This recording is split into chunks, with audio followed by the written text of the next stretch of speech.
Almost a year on from 9/11, I bet you some New Yorkers wished Jerry the King Lawler had those binoculars on a September 11th, 2001, but he didn't, and it's top 5 moments. He'd have spotted the Twin Towers coming crashing down, but the only 2 big buildings he wants to spot is Stacey Keebler's legs. Yep, 41.5 inches of reinforced steel that cannot melt. Oh wait, we're not talking about the Twin Towers, I'm sure Jerry Lawler would try and melt them, let's be honest. Steel beams can't melt though. Steel beams can't melt. Anyway, yeah, almost 9/11, almost a year on, so rest in peace to everyone that died that day. But we are here to talk about the 9th of September edition of Monday Night Raw, and as always, it is our top 5 moments from that show. And moving in at number 5, first on the list, we have the Hot Lesbian Action segment. I'll be honest, I thought the segment was a bit of a dud, but considering it was like this thing, the build-up and obviously the backlash it got, and it was important, it was like edge-cutting TV, it was a big deal, so I think it's fair to put it on the list, but for me it just didn't really deliver for multiple reasons. It's like Eric Bischoff kind of promised something that we knew wasn't going to happen. I mean, just 2 women standing in the ring. You knew nothing serious was going to go down. And the women weren't that great looking. I mean, I'm not saying they were ugly by any means, but when you look at the roster, I mean, the majority of the women on the roster were hotter than these 2. So why did they bring in 2 lesbians when they've got like a full female divas roster that's hotter than these 2? It just makes no sense. I'm sure Jerry the King Lawler would have preferred Trish and Stacey to be in this segment. Yep, and I feel like the hype for this just died down throughout the show. King did not seem as excited about this as he did at the start. Yeah, during the tag team match, team match with the women, he was buzzing. But by the time it came around, it was like, oh, okay. Although he did have his binocular game was very strong. That was one of the better things about this Raw. Maybe that should have been a Raw moment. Shout out to Jerry the King Lawler and his binoculars. This segment got a lot of criticism, but you know what? I mean, it was fun. Then you had 3-minute warning come out and basically beat up the 2 lesbians. I don't know why it got so much criticism and backlash. Is it because of the word lesbians?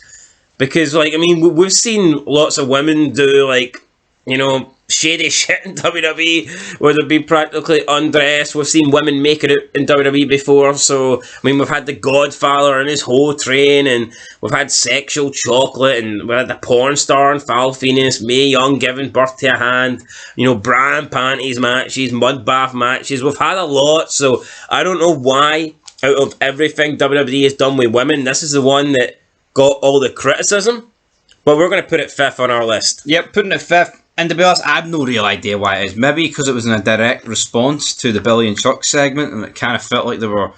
Maybe the networks just weren't happy that they were turning the product very gay and unchristian-like. I mean, it could just be the fact that it was labelled Hot Lesbian Action. I don't think it's the fact that 2 women were kissing. No, I think it was more the fact that it was LGBT. It could be the fact that it was just labelled lesbian, and then when they came out it said the lesbians. Maybe it was just the fact that there was a call, you know, they kept playing on the fact that they were lesbians. I think if we had 2 women from the roster come out and do the same segment that these 2 did, without the focal point being they're lesbians, I don't think anything would have been wrong with it. Nope. And it can't even be 3-minute warning beating them up, because we've seen them attack Mae Young and Lillian Garcia. I don't think anyone cared about Dawn Marie and Tori Wilson.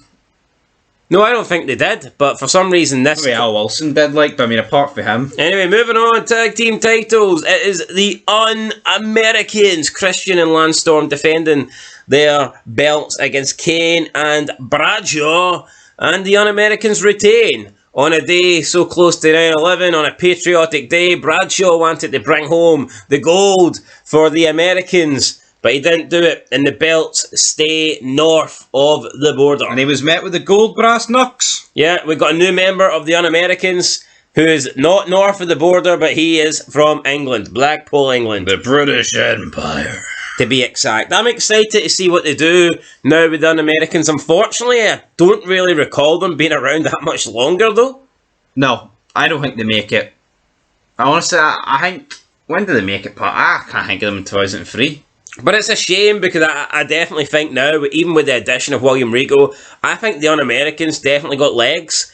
And I think it could have been a faction that was around for, multiple years, but unfortunately... I'm pretty sure Test must get injured or something, because there's a period where I can't think of Test till he has a feud with Steiner, and that ain't for another year. Could be, buddy. And I remember Regal and Storm teaming up, so Christian teams up with Jericho soon, doesn't he? I believe so. So we've got that to look forward to, guys. Yeah, I think the Un-Americans will be done within a couple of months. Yep. That's my prediction. A lot of tag teams coming to an end. In fact, that's a spoiler, not a prediction, as Paul Heyman would say. Coming at number 3, we have Tommy Dreamer just coming out, interrupting Christopher Nowinski and beating the hell out of him with his Singapore cane. Roses are red, canes are lame. No, roses are red, violets are lame. I'm going to beat you up with my Singapore cane. I thought it was a decent wee... poetry from Tommy Dreamer. I think it sums up, though, that Raw's lacking anybody, because they're fucking good people on Raw's. Dreamer third. I would give Tommy Dreamer I'd give him the fucking belt. The big gold belt? No, the IC belt. I wouldn't even give that.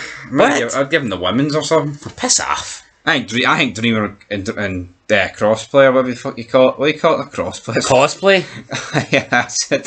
Crossplay, what is he doing here? Is he playing Xbox? Wait, you mean cosplay as in people that dress up as characters, or do you mean cross-dressing? Cross-dressing, that's the one. Jesus Christ. Spit your words out. No, just like Dreamer, I didn't go to Harvard, right? I went to some fucking dumbass school. Alright, quickly before we move on though, I do think they should have kept the hardcore belt. I think Tommy Dreamer could have been a really long reigning hardcore champion. If you're going to keep all these people, you may as well keep it. But yeah, let's be honest. I mean, the hardcore title could have been a belt for jobbers. There's nothing wrong with that. That's what it is. But if you've got Dreamer and Stevie Richards and guys like that, why not just keep the hardcore belt around? I don't know, but I know, I get it, new era, blah, blah, blah, but come on, Dreamer wanted it. Dreamer didn't deserve to lose it like he did. I also think the whole Eric Bischoff wanting entertainment, I think the hardcore title is entertainment. Yeah. The fact he came out and says there's going to be no more hardcore matches. No, who cheered for that? He took the 24/7 rule away, who cheered for that? No one, but he took the 24/7 rule away. And then the next week? Aye. Hardcore title got neutered. I can almost accept taking away the 24/6. I think it was a bit too chaotic. Yeah. But I don't know why they took the hardcore title away. Definitely not. No, me neither. But we're moving into moment number 2. Which was the main event. We've got the main event Fatal 4-Way Elimination match. Once Big Show got eliminated, I enjoyed the match. That just sums it up. Big Show's in the match. It sucked. Big Show gets eliminated. It picks up the pace. You can't really get a bad match, though, when you've got Jericho, Van Dam and Hardy, can you? You can't, even though we did say we didn't think the selections, the choices of wrestlers in this match was probably correct, because... No, but that doesn't necessarily mean that it will be a bad match. No, it doesn't. It was a good match. But let's be honest, as soon as the 4 participants were announced, even though I had a slight idea it was Triple H versus RVD at Unforgiven... Well, I knew it was. I mean, you just know that RVD was winning this match. Logically, it had to be RVD. Yeah. It's not going to be Jericho. It's fucking not going to be Big Show. And Jeff's just not going to... I just don't really see it being Jeff. I mean, it could have been Jeff, but I don't see it being Jeff. Not for Unforgiven. If it was a throwaway episode of Raw, I could have maybe... So therefore, it had to be RVD. The guy just beat Triple H last week as well. Obviously, he didn't beat him for no reason. It was always going to be RVD. And RVD did get the win. And coming at number 1 with Triple H and Spike Dudley. For a big man, small man match, I thought this was great. Triple H obviously worked his style. Spike Dudley worked his style. And it just goes to show you that when 2 guys of different sizes work different styles and the big guy dominates, they can go and have a really good match. You just don't see this nowadays. I mean, this would be the equivalent of Gunther taking on Chad Gable. Or maybe Chad Gable's a bit bigger than Spike, but you get my point. They wrestle the same exact style, whereas Triple H was the dominant one in this match. He controlled the pacing. He used his strength to his advantage. When Spike did get an offense, it was quick offense, it was striking offense. It's not like he was doing... Spike wasn't going behind Triple H and doing German suplexes. He was using quick, innovative, aerial, striking offense. And that makes perfect sense. Yeah, he's not going to do big fly maneuvers against a guy like Spike Dudley. No, he's not. So yeah, I enjoyed this match. It was the number 1 moment, and Bret Hart can say that Triple H was a 4 out of 10. but Triple H is a much better seller than Bret Hart. Bret would have worked this match like Spike was Kevin Nash. Yeah, I seen you think about it. I never seen Bret really change his style. No, it was just... Whether he was facing Michaels, Nash, Yokozuna, you got the same Bret, or Owen Hart, or whatever, Bulldog.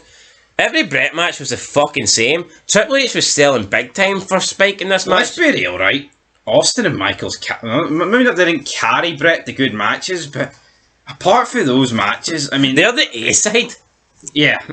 I think, anyway, when you think... They are the A-side, but the point is, like, people talk about his match against, like, Diesel, but was it really that good? I don't think it was, like... And I'm not saying there's many great Kevin Nash matches, like, I'm not, but... Like, his match against Owen, I overrate it. It really is. Like, his finish against Bulldog's good, no, but let's be real. Bret... The matches for Bret, I think it's more than moments, right? Like, Bulldog, Austin passing out due to the blood. I mean, literally every match with Michaels, the screw job, or the Iron Man finish. It's more than moments for me than the matches. Would you agree with that? Yeah. And, but yeah, we're not here to talk about Bret. Bret won't be seen for, like, what, another 8 years? And I don't think we're going to be getting any good Bret Hart matches when he comes back. So, yeah, that's it, guys. That's your top 5 moments. The hot lesbian action didn't really go down well. It was cold. But I appreciate them for trying it. Till next time, because we probably ain't going to get it in 2023. And if we do, it'll be some, women empowerment shit rather than making fun of it. Because this was clearly for the enjoyment of men. Yep. Not the other way about. So, yeah, that's it. Catch you in the next one, guys. Till then, though, peace.